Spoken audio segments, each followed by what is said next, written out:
I can't go. I'm watching the Orlando Wilson fishing show. I called a gal who was an angler and said, if I don't go fishing, I'll go out of my head. She said, I'm sorry, honey, I can't go. I'm watching the Orlando Wilson fishing show. So I parked my truck and I went back to my room. Put up my feet and then I turned on the tube. I can't go fishing, everybody I know is watching the Orlando Wilson fishing show. Fishing with Orlando Wilson is brought to you by Chevy Trucks, America's best-selling line of trucks. When you need a truck you can lean on, nothing works like a Chevy truck. Sebco Quantum Motor Guide, the choice of serious fishermen. Red Man Chewing Tobacco. The Red Man reaction is satisfaction. The world's most advanced fishing lines, ultra-sensitive prime and tough strand from DuPont.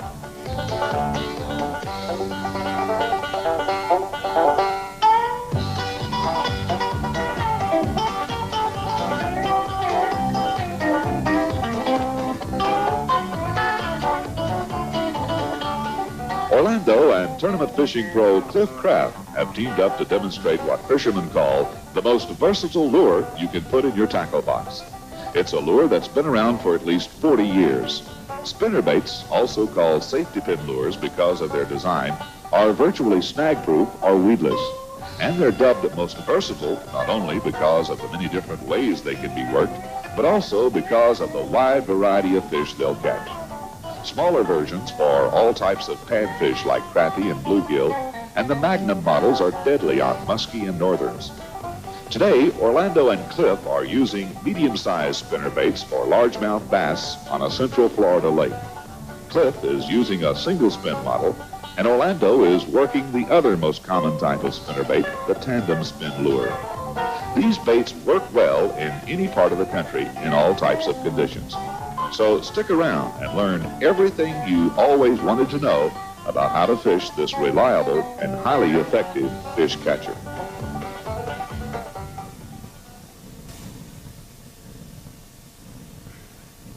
And sometimes that attracts the fish. The faster you retrieve the spinnerbait, seems like that might trigger a bite.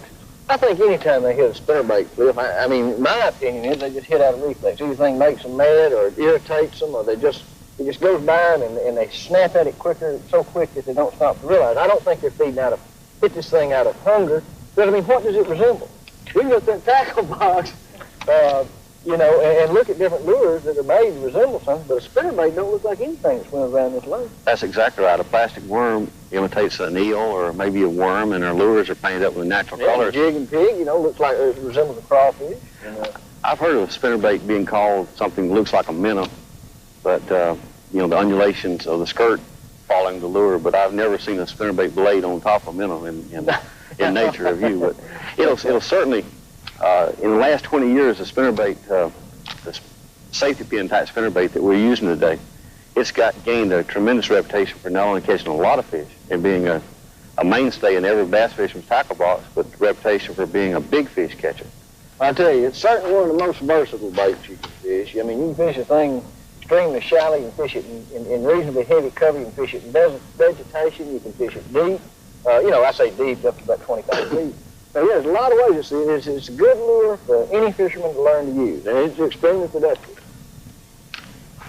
Anyway, I'm going to catch one right out of that grass.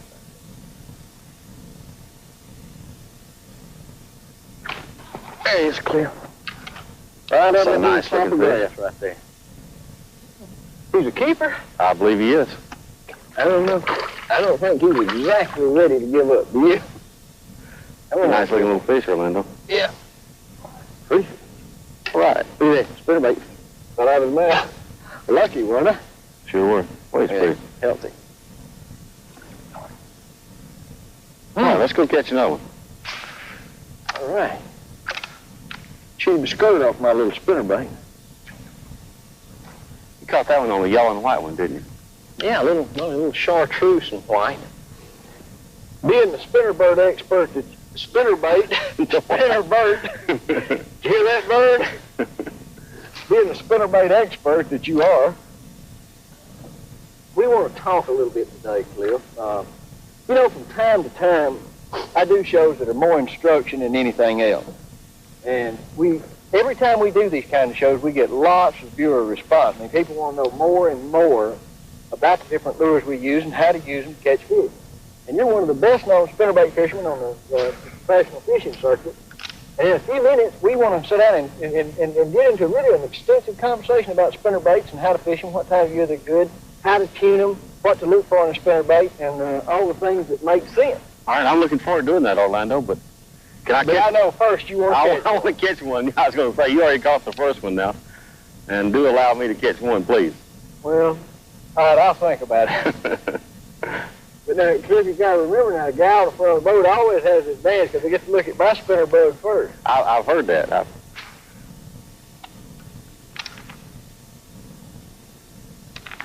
Well, Orlando, I don't know if it's the same fish or not, but I certainly did get a bite there. Pretty nice little fish. Feels good. Look at that, Orlando. Isn't that nice? Yeah. Good little old nice looking little bass.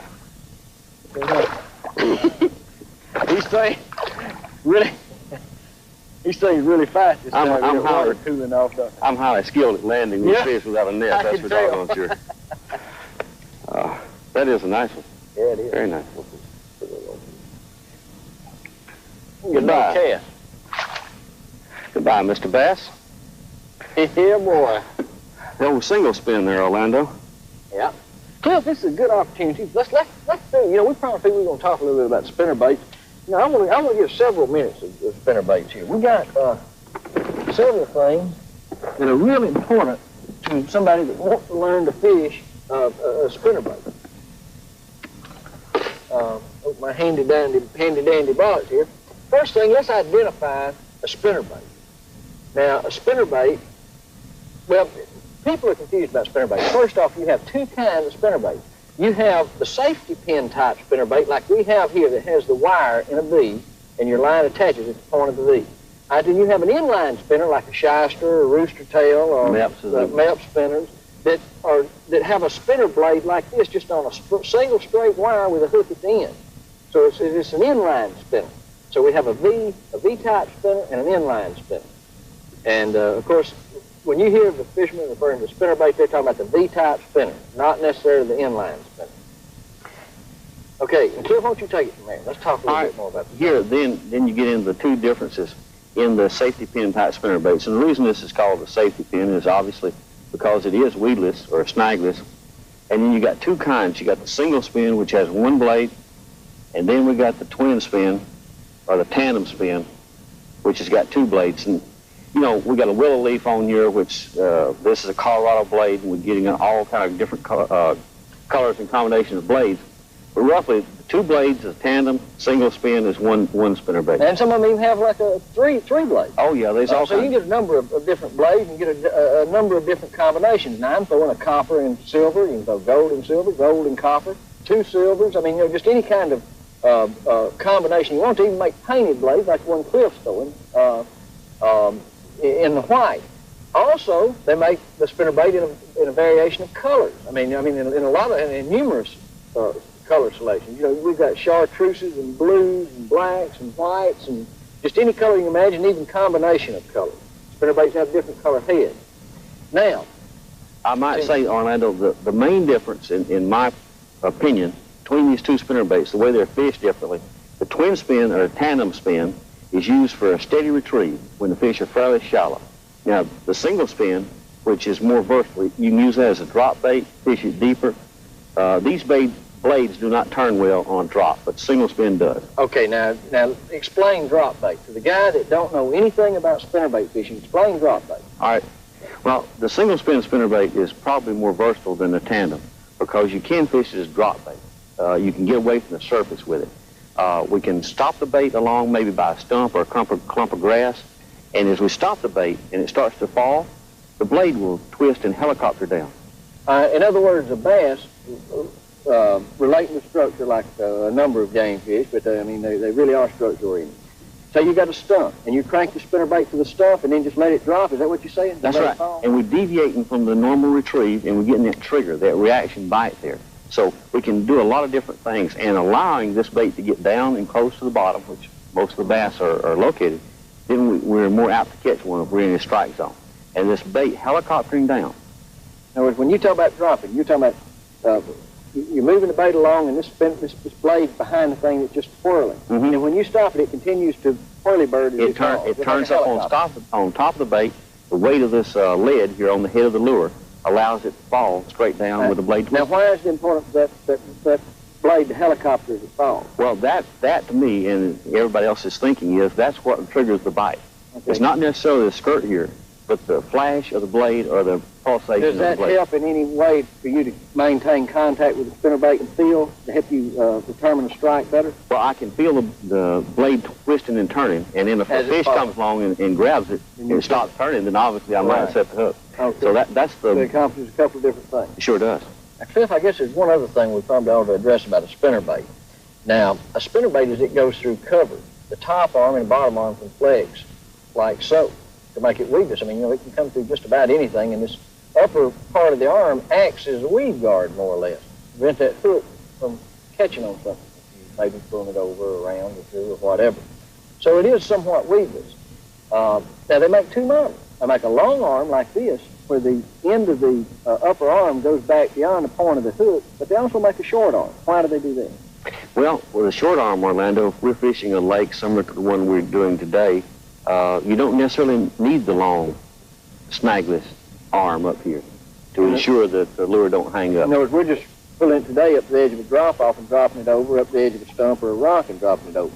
That's right. You're trying to say you'd use a short arm for that. A long arm, like you were pulling it along and dropping it in a treetop or a bush? In heavy vegetation or in a tree or something like that, yes, we would use a longer arm spinnerbait. Now, that's not to say that you can't interchange each one, but with a short arm spinnerbait, you're supposed to get more of the strikes or catch more of the fish that strike the lure. Okay. That's the idea on the short arm spinnerbait.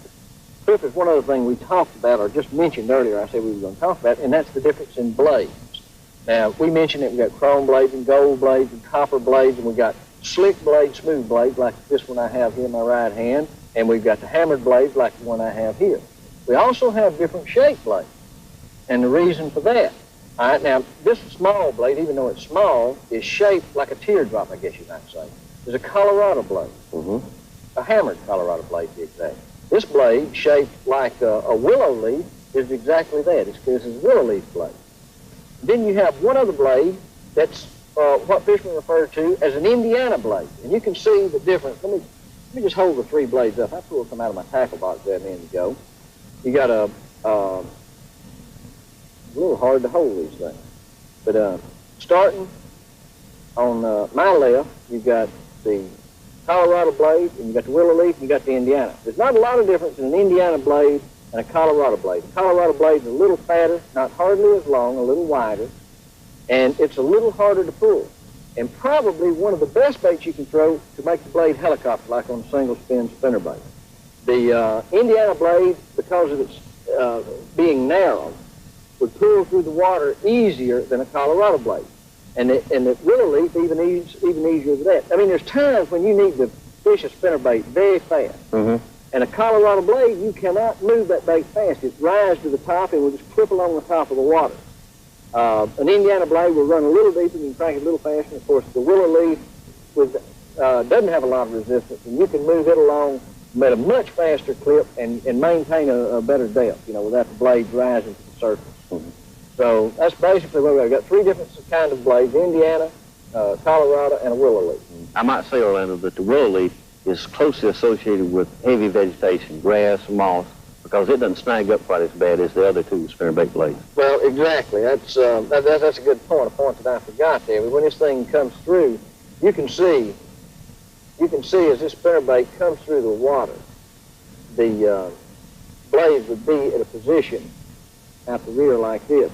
And you can see just the width of the willow leaf would allow it to go through the grass much easier than a wide Colorado blade. Of course, this being a small blade, it comes through the water much easier or better.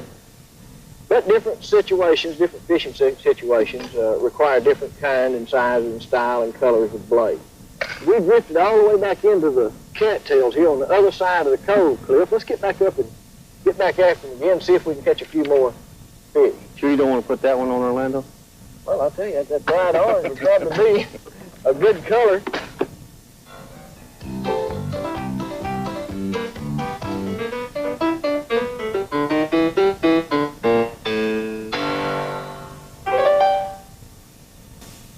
I hadn't altered my spinnerbait. We was talking about the blades there, the difference in blades. Now this one here I'm using directly out of the package. What brand and kind of spinnerbait is that you're using there? Well, I'll tell you what we got, Cliff. Of course, I use mostly all bush hog spinnerbaits. They just seem to work well straight out of the package. But what I've done, of course, they make a willow leaf blade, but you can't carry every color, every size, and every weight spinnerbait that they make in one tackle box. Yeah. There's just too many variations. So I carried blades. So all I really did was just change the end of the blade. Now, the bush hogs made that easy. They put a little wire snap right on the end. So all you got to do is snap, just undo that little snap right there and just change the blade. Yep. So what I've done, I've got a copper and a silver blade. I don't know which is going to be best, so I just put one of each. Well, that willow leaf for sure comes through this grass here a lot better than than my Colorado. And but they're not a very good drop bait. So There he was, Orlando. I told you. I had a flash there in my hat. Pull that spinnerbait back over there, and they didn't drop. And he nailed it on the fall. He sure did. what? Look at that thing, Orlando. Isn't that pretty fast? Boy, good. Okay. Like I said, I'm highly skilled at this hand handling.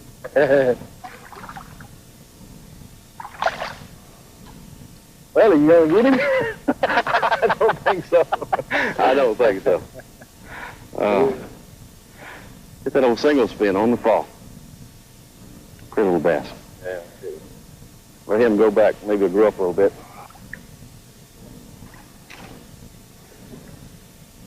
Good job there. I pulled it right off those cattails out there, and that thing he rushed out there and grabbed it. Put up a doggone good little fight. Yeah, he did. He got it, went to the bottom with it. He certainly tried.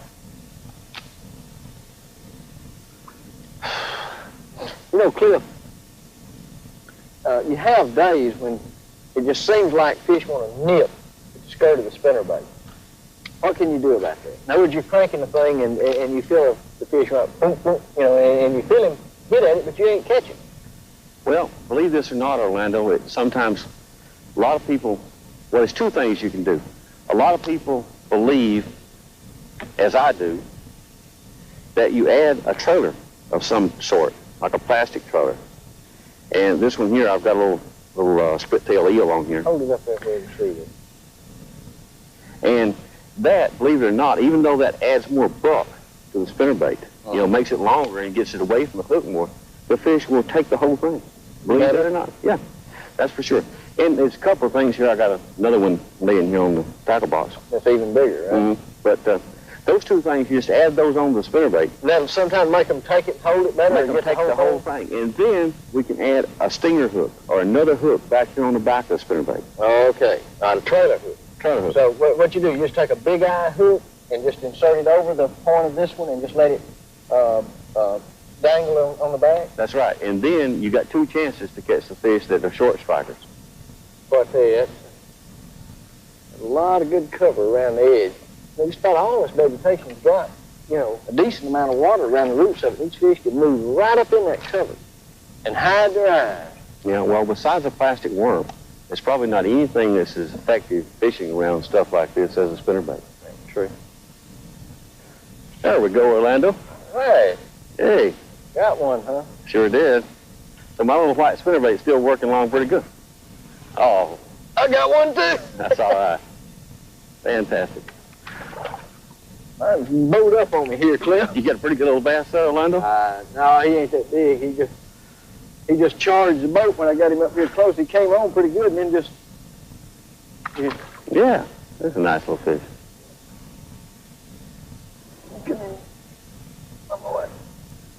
Yeah.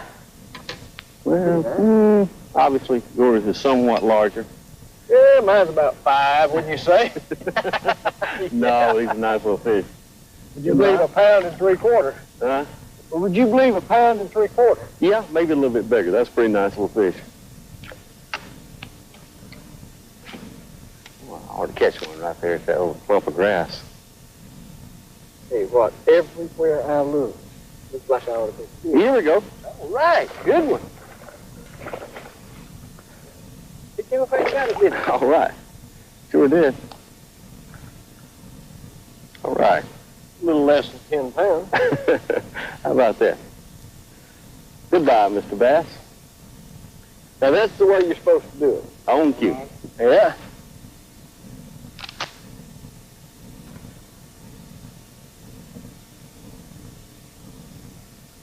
As I was saying, everywhere I look, it's like I ought to be a bass. It sure is pretty. And we've had pretty doggone good luck. I think because we're using good lures. We're fishing pretty hard, huh? Yeah.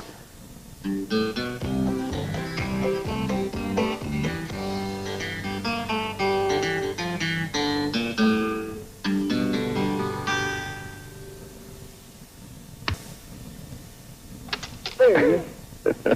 Boy, are we lucky. You got a nice one that time, Orlando. Ooh, I'm going to sit down and watch this. That is a nice, nice bass. Come on, my boy. Cliff, I tell you, he's still spunky. Yes, he is. That's a pretty bass, Orlando. Orlando, I believe I'm going to let you land that one yourself.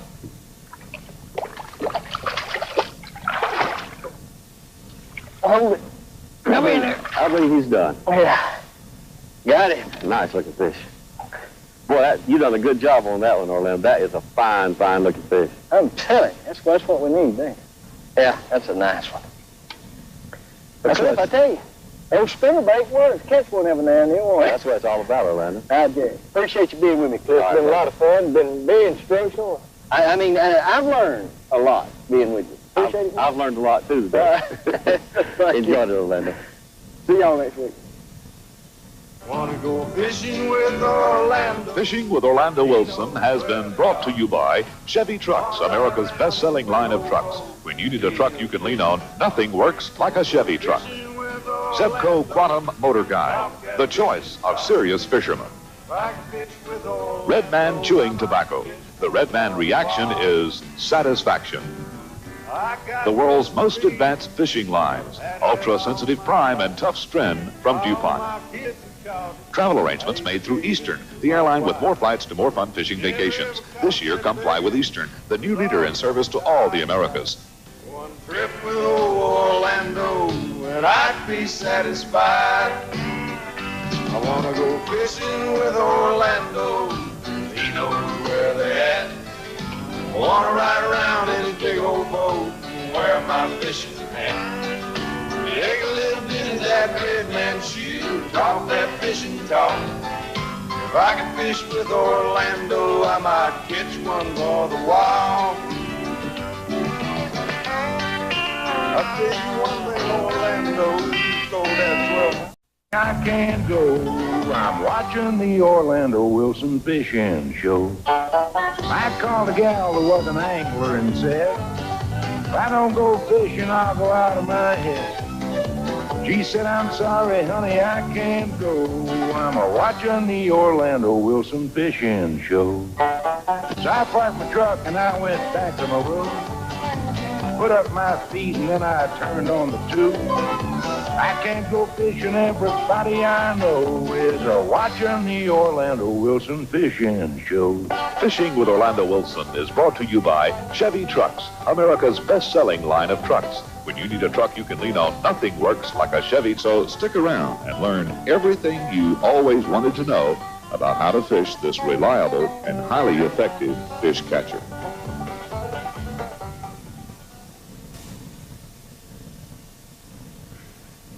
And sometimes that attracts the fish. The faster you retrieve the spinnerbait, seems like that might trigger a bite. I think anytime they hit a spinnerbait, Cliff, I mean, my opinion is they just hit out of reflex. Anything makes them mad or irritates them, or it just goes by them and they snap at it quicker, so quick that they don't stop to realize. I don't think they're hit this thing out of hunger. But I mean, what does it resemble? We can go to that tackle box, you know, and look at different lures that are made to resemble something, but a spinnerbait don't look like anything that swims. Truck. Zebco Quantum Motor Guide, the choice of serious fishermen. Red Man Chewing Tobacco. The Red Man reaction is satisfaction. The world's most advanced fishing lines, ultra-sensitive prime and tough strand from DuPont.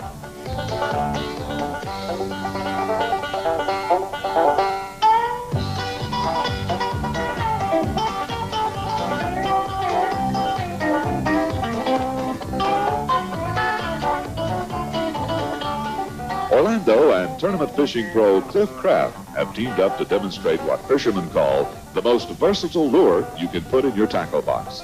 It's a lure that's been around for at least 40 years. Spinnerbaits, also called safety pin lures because of their design, are virtually snag-proof or weedless.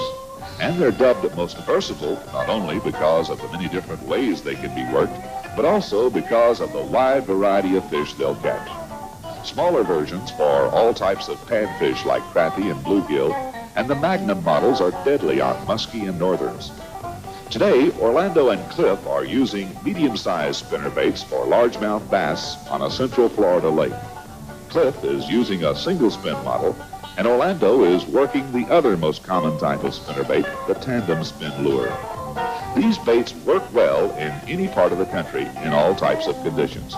Around this lake. That's exactly right. A plastic worm imitates an eel or maybe a worm, and our lures are painted up with natural colors. Jig and pig, you know, looks like it resembles a crawfish. And, I've heard of a spinnerbait being called something that looks like a minnow, but you know, the undulations of the skirt following the lure. But I've never seen a spinnerbait blade on top of a minnow in nature of view. But it'll certainly, in the last 20 years, the spinnerbait, the safety pin type spinnerbait that we're using today, it's gained a tremendous reputation for not only catching a lot of fish and being a mainstay in every bass fisherman's tackle box, but the reputation for being a big fish catcher. I tell you, it's certainly one of the most versatile baits you can fish. I mean, you can fish a thing extremely shallow. You can fish